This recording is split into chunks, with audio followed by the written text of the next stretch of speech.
Meu irmão, abra a sua Bíblia. Minha irmã, abra a sua Bíblia, mais uma vez. No Evangelho do Senhor, escrito por Lucas, capítulo 13. Na leitura devocional, lemos o capítulo 12, a partir do verso 49 até o verso 59. E agora vamos para o capítulo 13, do verso 6 ao verso 9. Verso 6 ao verso 9. A parábola da figueira estéril é o nosso tema. Então, Jesus proferiu a seguinte parábola. Certo homem tinha uma figueira plantada na sua vinha e, vindo procurar fruto nela, não achou. Pelo que disse ao viticultor: há 3 anos venho procurar fruto nesta figueira e não acho. Podes cortá-la, porque está ela ainda ocupando inutilmente a terra? Ele, porém, respondeu: Senhor, deixa ainda este ano, até que eu escave ao redor dela e lhe ponha estrume. Se vier a dar fruto, bem está.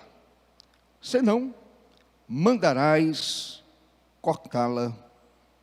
Assim o Senhor aplique a palavra ao meu e ao seu coração. Pode assentar, meus queridos.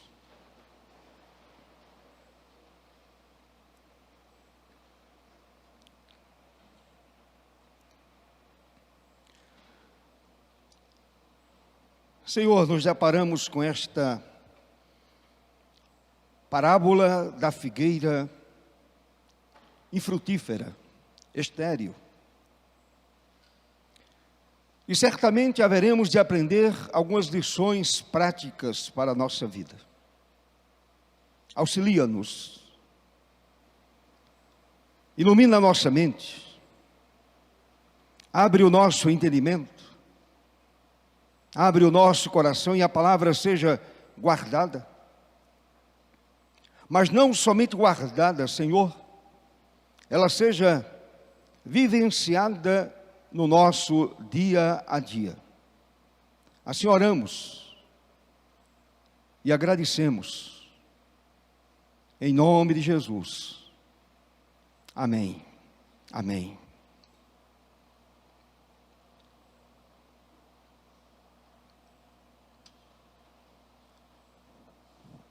Meus irmãos, eu vou iniciar esta palavra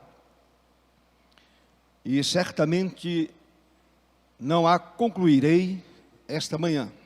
No próximo domingo, certamente estarei concluindo.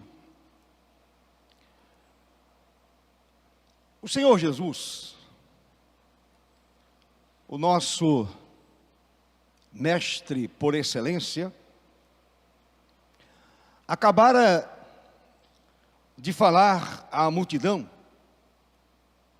sobre os sinais dos tempos, conforme a leitura que fizemos no início do culto.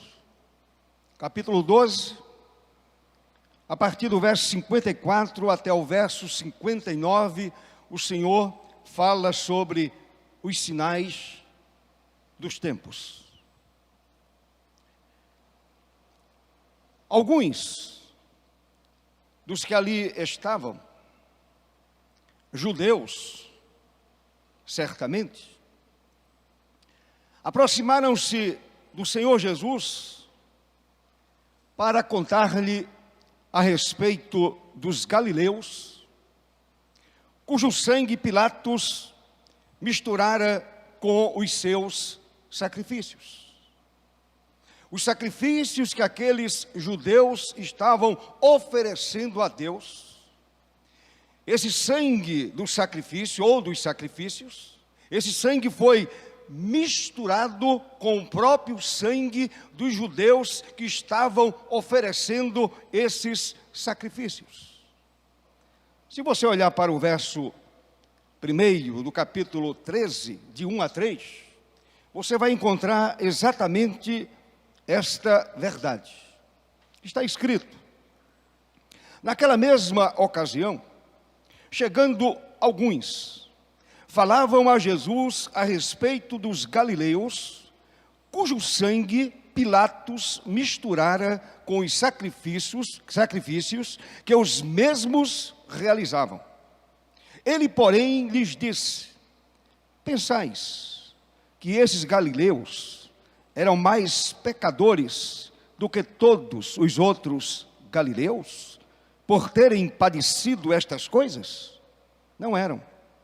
Eu vos afirmo: se porém não vos arrependerdes, todos igualmente perecereis. E é mencionado também aqui no texto, logo depois, os 18, sobre os quais a torre de Siloé os matou. A torre de Siloé caiu sobre eles. Olhe para o verso de número 4. Ou cuidais que aqueles 18 sobre os quais desabou a torre de Siloé e os matou, eram mais culpados que todos os outros habitantes de Jerusalém? Não eram. Eu vos afirmo, mas se não vos arrependerdes, todos igualmente perecereis. Então, meus amados, os judeus falam daqueles que estavam sacrificando, eles falam a respeito dos 18 que foram mortos por conta do desabamento da torre de Siloé. Os portadores dessas notícias esperavam, meus amados, sem dúvida, com elas, ouvir alguma palavra de censura da parte do mestre, ou de crítica a Pilatos. Quem sabe o Senhor, eles estavam esperando do Senhor uma crítica pesada a Pilatos, que matou aqueles judeus, misturando o sangue daqueles judeus com o sangue do sacrifício que eles apresentavam a Deus. Eles estavam esperando uma palavra dura da parte do Senhor, uma crítica dura a Pilatos pelo seu procedimento cruel para com os galileus. E ao mesmo tempo,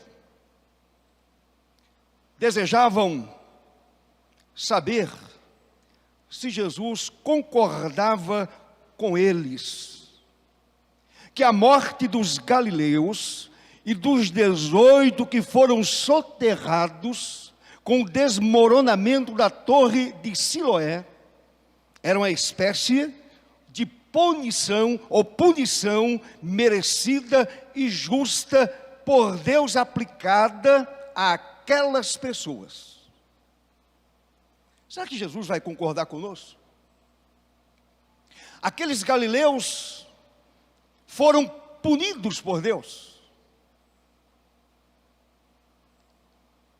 Aqueles 18 foram punidos por Deus. Eles estavam debaixo do juízo divino. Portanto, o Senhor aplicou uma merecida e justa punição aos galileus que foram mortos por Pilatos e os 18 que foram esmagados pela torre de Siloé. E certamente, se Deus os puniu, foi por conta dos graves pecados cometidos por eles. Era o pensamento corrente dos judeus daquela época. E eles estavam provocando o Senhor Jesus. E nas entrelinhas perguntando se Jesus não concordava com esse pensamento ou discordava desse pensamento. E aí, meus irmãos, ocorre algo interessante.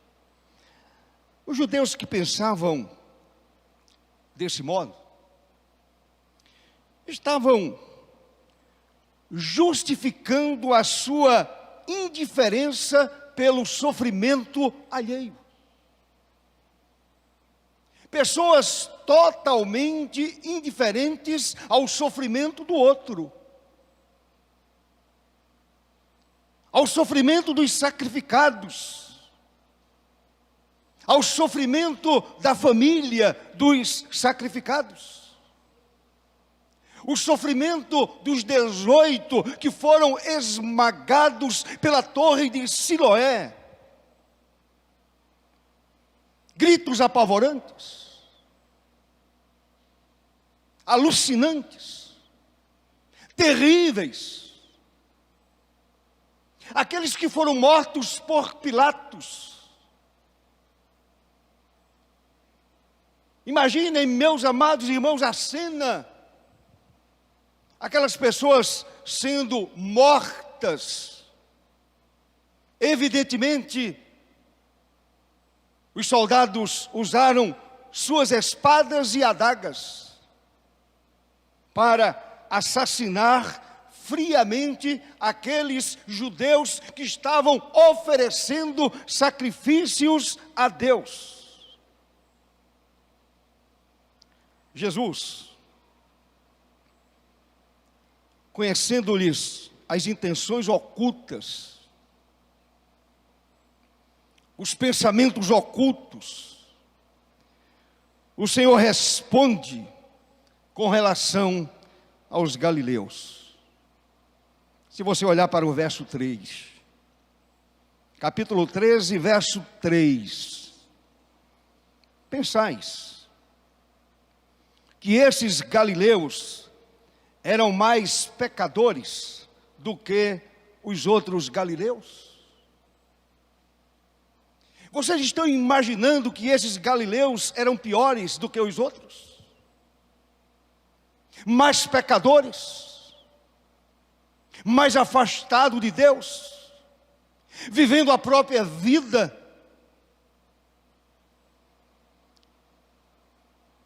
O Senhor continuou dizendo, no verso 3 agora, verso 2, ele diz: pensais que esses galileus eram mais pecadores do que os outros galileus por terem padecido estas coisas? Continuou o Senhor: não eram. Eram iguais a todos os homens. Eram pecadores iguais.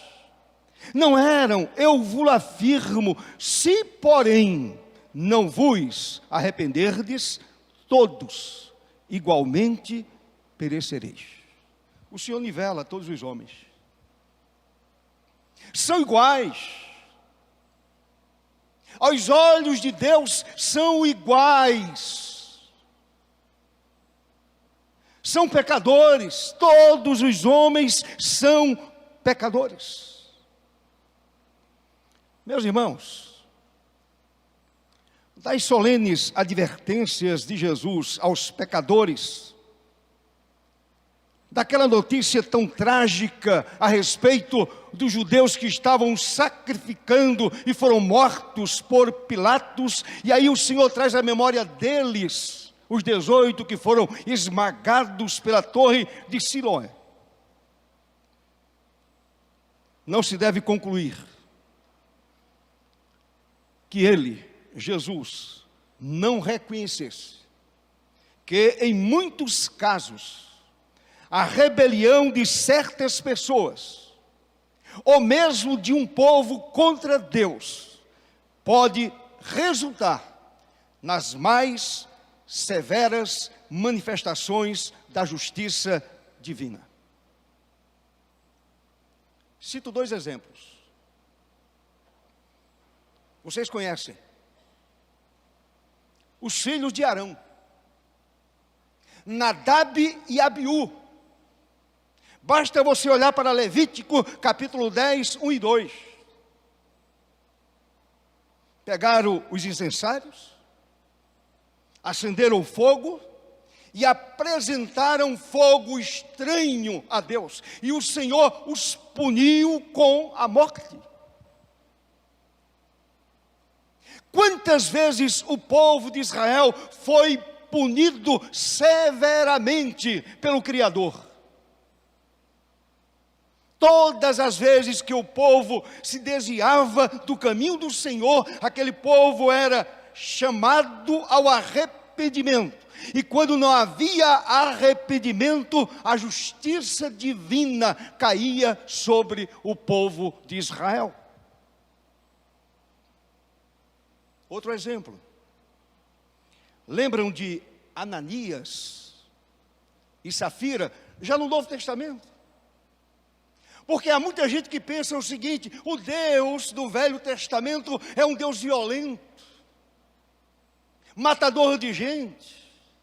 O mesmo Deus do Velho Testamento é o Deus do Novo Testamento. Não devemos esquecer a santíssima justiça divina.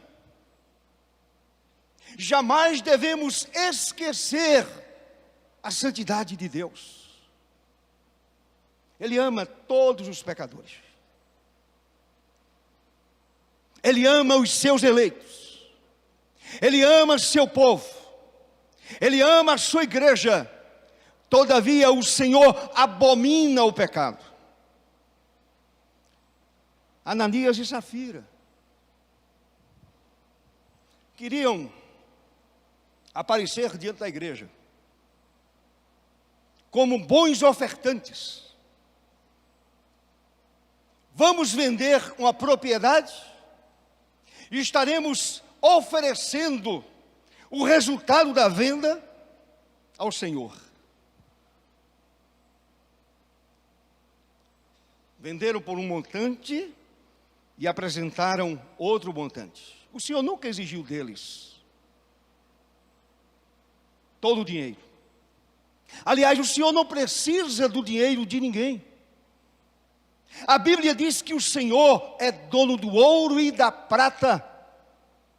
Ele não precisa do meu dinheiro, não precisa do seu dinheiro, não precisava do dinheiro de Ananias e Safira. Mentiram.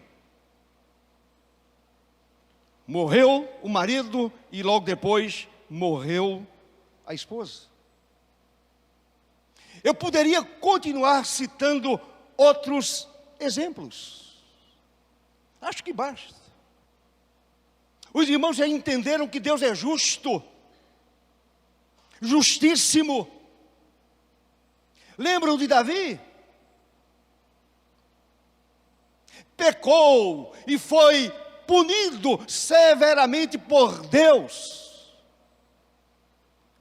Deus nos ama. Deus nos deseja. Deus nos quer. Ele nos abraça. Todavia, o Senhor não pode conviver pacificamente com o meu pecado e com o seu pecado. Davi foi perdoado, depois de confissão sincera diante de Deus, mas sofreu as consequências do pecado. Meus amados, com suas respostas, sem maiores detalhes, respostas evidentemente de Jesus, terminando cada uma com a admoestação enfática ao arrependimento. O Senhor faz duas admoestações. E o Senhor termina com essa ênfase no arrependimento. na volta para Deus, do coração que se volta para o Senhor, da vida que olha para o alto e diz: sim, eu sou pecador e preciso me voltar para Deus em profundo arrependimento. E o Senhor faz essas admoestações diretamente aos portadores daquela notícia: se não vos arrependerdes, todos igualmente perecereis. É o que está escrito no verso de número 5. Se não vos arrependerdes, todos igualmente perecereis. Meus irmãos, prestem atenção.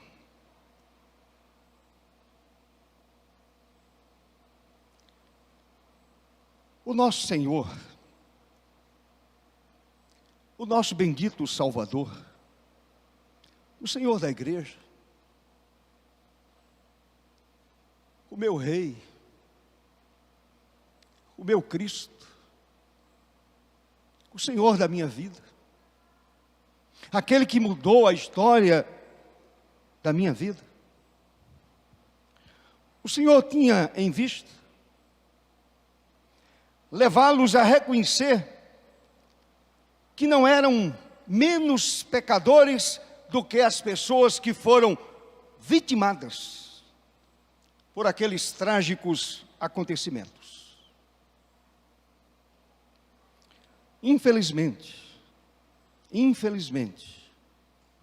as admoestações de Jesus não foram ouvidas e nem atendidas.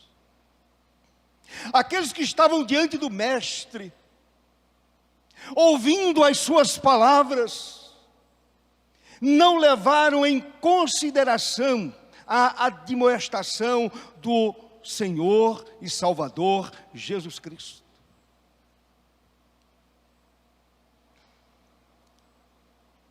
Não ouviram e nem atenderam. Agora escutem bem. O que aconteceu? 40 anos mais tarde. 40 anos mais tarde. As palavras do Mestre se cumpriram, mostrando que os filhos de Jerusalém não valiam mais que os galileus. Se você olhar para o capítulo 13, indo para o verso 34 e 35, está escrito, vejam o lamento de Jesus. Jerusalém, Jerusalém, que matas os profetas e apedrejas os que te foram enviados. Quantas vezes? Que palavra linda, meus amados irmãos. Quantas vezes quis eu reunir teus filhos, como a galinha ajunta os do seu próprio ninho debaixo das asas, e vós não o quisestes. Eis que a vossa casa vos ficará deserta, e em verdade vos digo que não mais me vereis, até que venhais a dizer, bendito o que vem em nome do Senhor. Israel ainda não diz isto. Jerusalém ainda não confessa esta verdade. Ainda não diz, bendito o que vem em nome do Senhor. Agora escutem. Meus amados irmãos, o Senhor certamente estava se referindo ao fato que aconteceria no ano 70 da era cristã. Ano 70 da era cristã. Quando Jerusalém e o templo, que ainda não estava totalmente construído, foram destruídos pelo general romano chamado Tito. Não ficou pedra sobre pedra.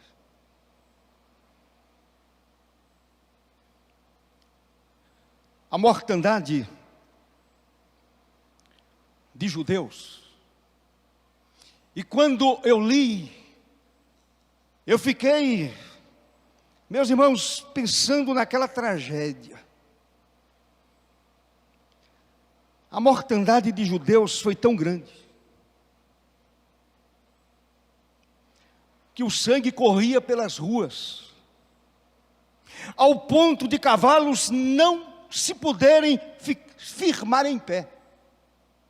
Eles escorregavam, patinavam no sangue de judeus mortos pelos soldados romanos.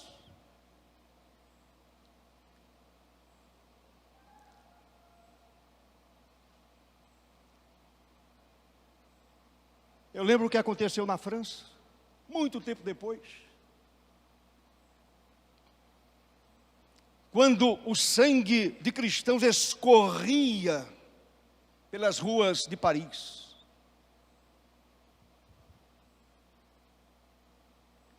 Acontece a mesma coisa no ano 70.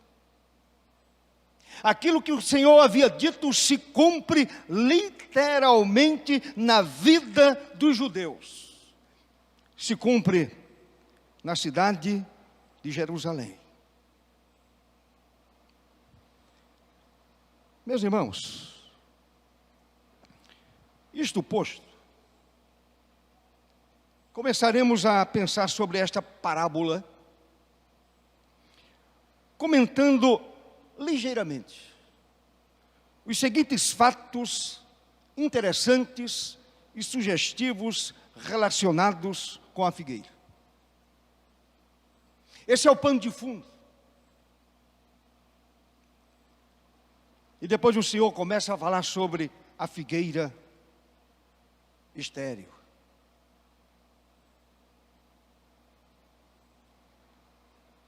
Primeiro, era uma figueira plantada em uma vinha. Já é estranho. Era uma vinha. Produzia uva. E a figueira é plantada em uma vinha. Agora preste atenção, meu irmão. Não se trata aqui de uma figueira que tivesse crescido à beira da estrada, como aquela que Jesus amaldiçoou.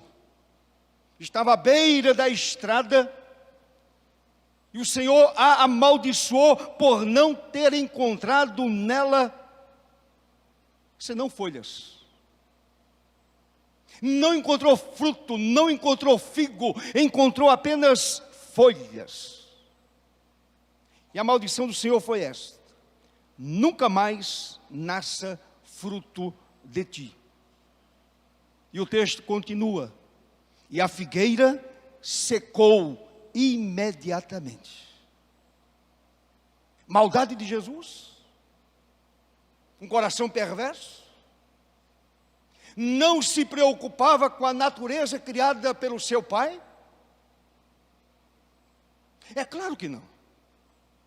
O Senhor estava querendo ensinar uma lição preciosa àqueles que o acompanhavam. E o Senhor continua ensinando a minha vida e ensinando a sua vida. O Senhor continua ensinando a igreja. O Senhor continua ensinando ao seu povo. Então, meus irmãos, vejam bem, o Senhor amaldiçoou aquela figueira, e ela secou imediatamente. Esta figueira é diferente. Ela foi plantada com cuidado. Ela foi plantada numa vinha.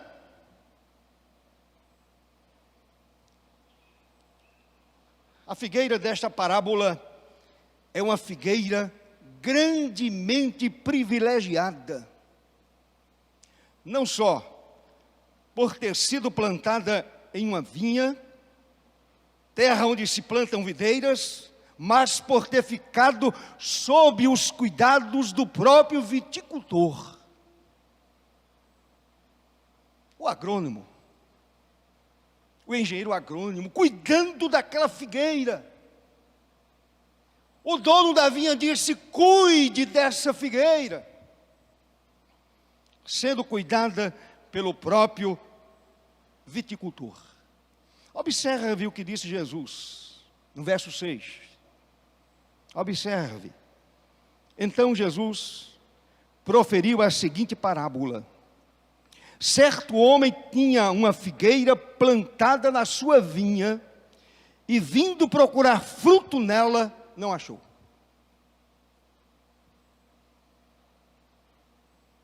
Pastor, qual é a aplicação para a minha vida? Qual é a aplicação prática para a minha existência? Qual é a aplicação prática para a minha família, para a igreja no século 21? Não se aperreie. Não fique aperreado. A palavra será aplicada à minha vida e à sua vida. As lições serão extraídas lá no final. Eu vou aprender e você vai aprender. Todos nós aprenderemos com a palavra de Deus.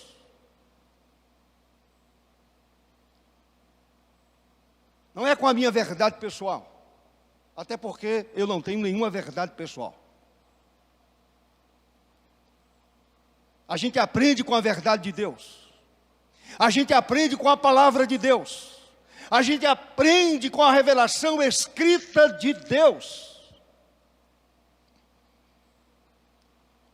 Certo homem tinha uma figueira plantada na sua vinha. Verso 6. Segundo alguns comentaristas, esta figueira privilegiada simbolizava primeiramente a igreja judaica, o povo da antiga aliança. Eu acho que vocês já estão começando a compreender porque Jesus contou essa parábola da figueira que não produzia nenhum fruto. Essa figueira privilegiada simbolizava primariamente a igreja judaica e secundariamente a igreja cristã. Sobrou para os judeus e sobra para nós. Sobrou para a igreja da velha aliança e sobra para a igreja da nova aliança. Não estamos imunes.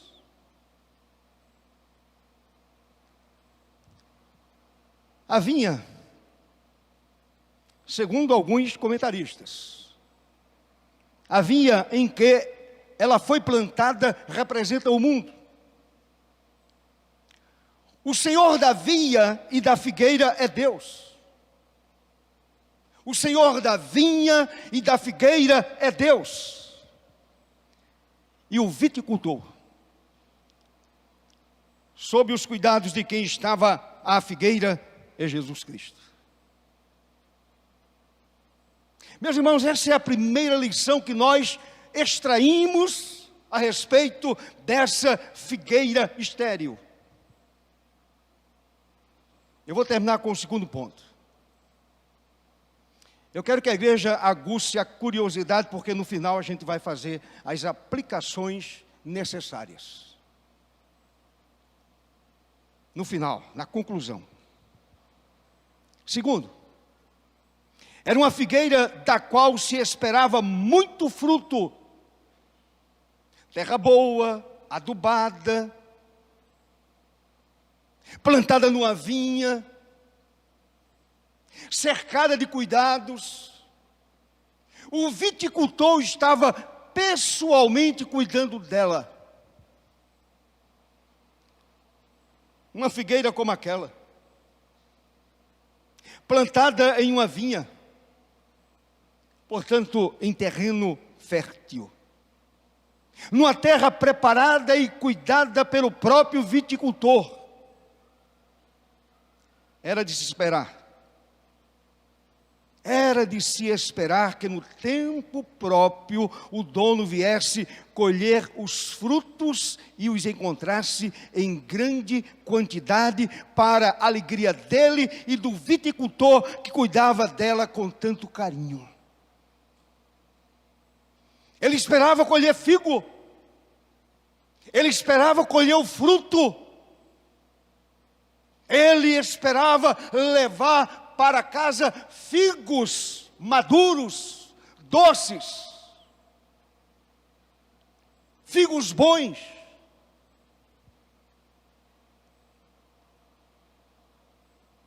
Infelizmente, porém, isso não aconteceu. Porque durante 3 anos, consecutivos, não foi um ano sim e outro não. Durante 3 anos consecutivos, o Senhor procurou fruto em sua figueira e não o encontrou. Razão porque deu ordem ao viticultor que a cortasse imediatamente para que ela não continuasse por mais tempo ocupando a terra inutilmente. Ali estava uma figueira inútil, ocupando um pedaço de terra fértil, sendo cuidada com muito carinho, com muito zelo. E durante 3 anos consecutivos, o dono da vinha não encontrou nenhum figo na figueira plantada na vinha. Árvore plantada na vinha, figueira plantada na vinha, num terreno fértil, bem cuidado, não apresentou nenhum fruto sequer. Vá pensando, meu irmão. Como é que está a sua vida? Como é que está a minha vida?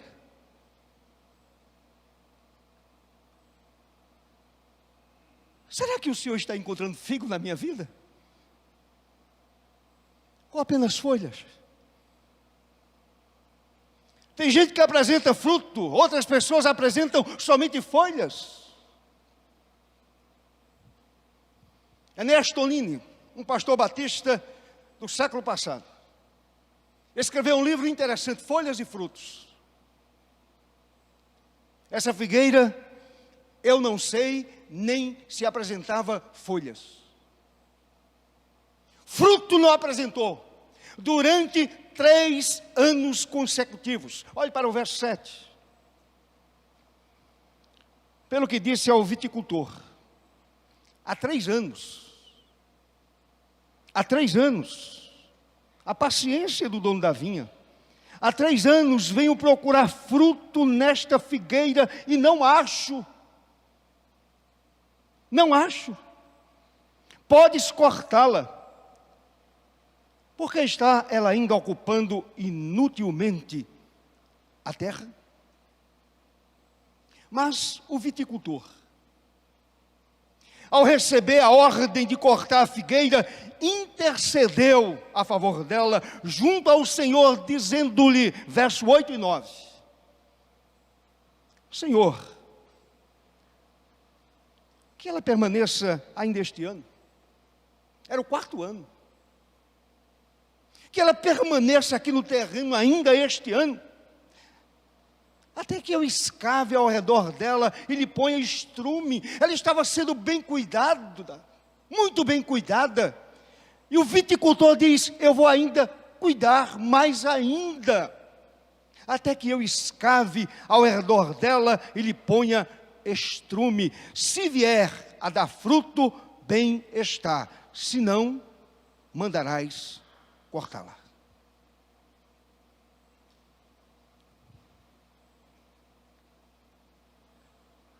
Eu vou atender o seu pedido. Continue cuidando dela. Escave, ponha mais estrume, cuide da melhor forma possível e vejamos se essa figueira produzirá figo.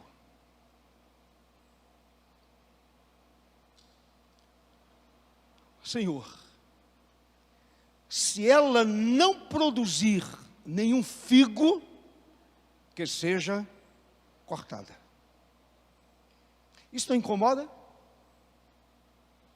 Não incomoda a sua vida? Não incomoda o seu cristianismo?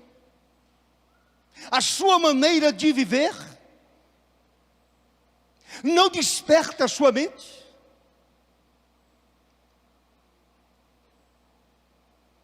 Não aguça o seu entendimento a respeito da justiça divina? Hoje nós vamos ficar por aqui, pensando nessa ordem. Se não produzir fruto, será cortada. Se não produzir fruto, será cortada. Meu Deus, o pastor está dizendo que o crente vai perder a salvação. Calma, meu irmão. Em nenhum momento eu disse isso. Em nenhum momento eu fiz esta afirmação. Certamente haveremos de tirar para nós uma lição importante. Eu não vou adiantar. Jesus mencionou isso. E a gente vai aprender com o próprio mestre. Portanto, você fique pensando a respeito disso. Aquela figueira, tão bem cuidada com muito carinho, estava plantada numa vinha, um terreno fértil, abençoado, sendo diretamente cuidada pelo viticultor, e durante 3 anos consecutivos, não apresentou nenhum fruto. O seu Senhor não colheu nenhum fruto. Primeiro ano, ele foi até a figueira. Cadê o fruto? Segundo ano, foi até a figueira. Cadê o fruto? Terceiro ano, foi até a figueira. Cadê o fruto? Não havia fruto. Então veio a ordem clara: essa figueira precisa ser cortada, porque está ocupando um espaço inutilmente. Misericórdia. Será que eu ocupo um espaço inútil? Sendo inútil, melhor dizendo. Será que eu ocupo um espaço e a minha vida é inútil para Deus? Naquilo que eu faço, na minha profissão, na minha casa, nos meus negócios, será que a minha vida está sendo útil para a glória de Deus? Será que eu estou sendo bênção na mão do Senhor? Será que as pessoas percebem na minha vida a glória de Cristo? Será que a minha vida apresenta fruto para o louvor de Deus? Então, meu irmão, fique pensando a respeito disso. E no próximo domingo, eu estarei falando sobre o resultado da esterilidade da figueira. E depois a gente parte para a conclusão, fazendo as aplicações necessárias. Resultado que são terríveis. Terríveis. Que o Senhor se apiede de mim e de vocês. Que o Senhor se apiede da igreja. Que a igreja de Cristo desperte. Que a igreja de Cristo seja despertada pelo poder do Espírito. Que o povo de Deus seja tocado pelo poder do alto. Que a igreja do Cordeiro seja de fato uma figueira que dá fruto para a glória de Deus. Para o louvor de Deus. Para a honra de Deus. Assim o Senhor nos abençoe nesta manhã. E o Espírito Santo desperte a nossa vida.